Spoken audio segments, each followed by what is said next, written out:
So what we're going to be looking at here is calculating the pH of an acid buffer.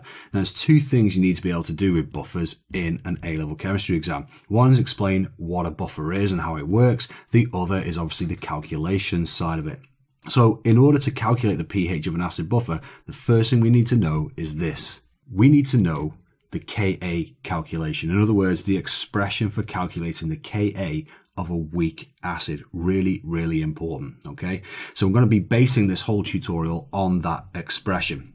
So first things first, what are the basics that we need to know before we move forward with the calc? Well, we need to remember that an acid buffer contains, one, a weak acid, and two, the salt of that weak acid as well. And it's the balance of those two things that help you calculate the pH of it. So what we need to do in order to calculate the pH of an acid buffer, we need three really crucial pieces of information. Now these three things are firstly, the concentration of the acid. Secondly, the concentration of the salt. And thirdly, the Ka of the acid. Now, if we're asked to find pH, we need these three things. Without these three things, we can't complete the expression and we can't actually find hydrogen ion concentration, which is what we need in order to calculate the pH. So let me give you an example and I'll run you through it and I'll show you exactly what I mean. Calculate the pH of a buffer that contains 0.1 mole per decimeter cubed of ethanoic acid, 0.1 mole per decimeter cubed sodium ethanoate,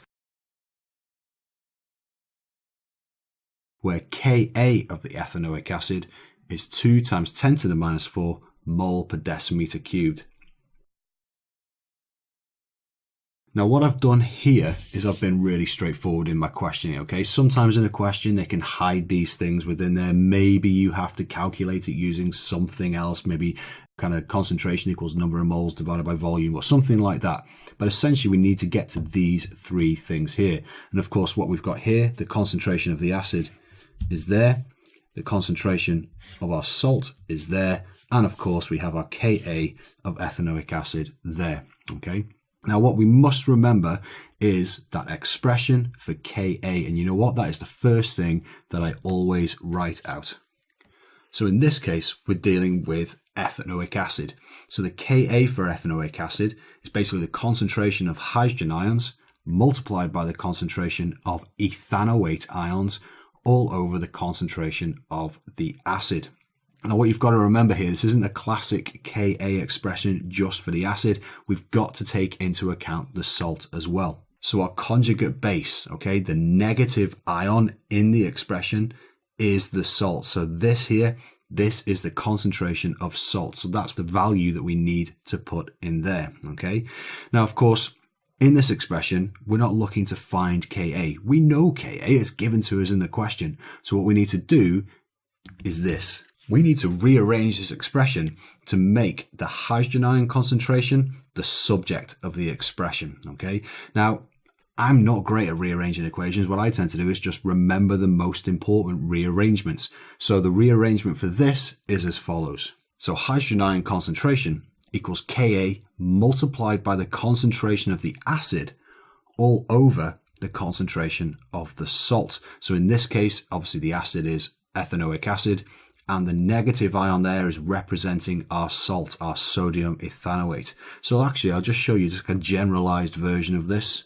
Concentration of hydrogen ions equals Ka multiplied by the concentration of acid all over the concentration of the salt, that negative ion that you've got in that expression. Okay, so that's your generalized version on the right over there.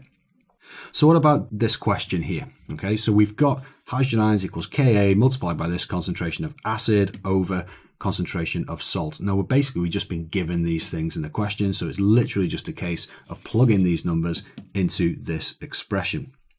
So we've got Ka at 2 times 10 to the minus 4 multiplied by our concentration of acid, which is 0.1, all over the concentration of the salt, which is also 0.1. I'm just going to bring the calculator in here.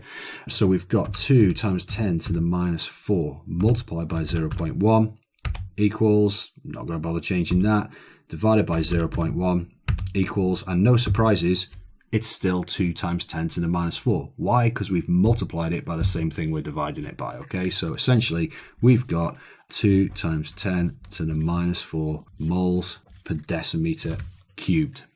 Now, what do we do with this? Well, we've got our hydrogen ion concentration. Now is the time to find pH. So pH is, of course, minus log base 10 of that hydrogen ion concentration.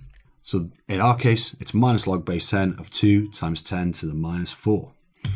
So bringing in the calculator again, we've got minus log 2 times 10 to the minus 4, close brackets. And that gives us 3.69897088. Okay, so basically we've got a pH of 3.7. Okay, just get rid of that. So essentially, when we're calculating the pH of an acid buffer, we go to our Ka expression. Normally, in a normal expression for just a weak acid on its own, these two values will be the same. Not the case when we've got a buffer, because we've artificially added loads of extra salt into the mix to make the buffer. So this is different. So that's why we need these three values, however we get them, in order to calculate the hydrogen ion concentration over here. So of course that will then lead us to calculating the pH.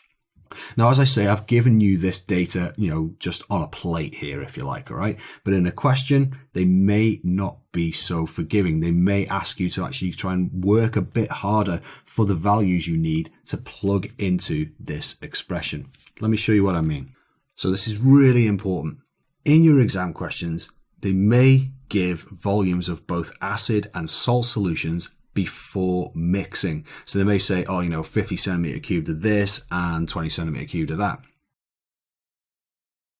So be aware, this means that you will now have a new overall volume. So if you have 50 centimeter cubed of one and 20 of another, the new volume would be 70, for example. And this means you're going to get a new concentration of acid and a new concentration of salt. As soon as you've added more liquid to one or the other, you're going to change the concentrations because you've got the same number of moles, but a different volume. So you may have to calculate. So you need to calculate those first if you're then going to use it in the expression to find the pH of that buffer. All right. So I'm going to show you what I mean. I've got a couple of example questions coming up in other tutorials. So check those out and I'll show you exactly what I mean. But essentially, Ka expression, that's the way forward in finding the pH of a buffer. But like I said, don't forget, this is artificially increased by adding salt into the mix. So you need these three things in order to find your H+ concentration and therefore your pH.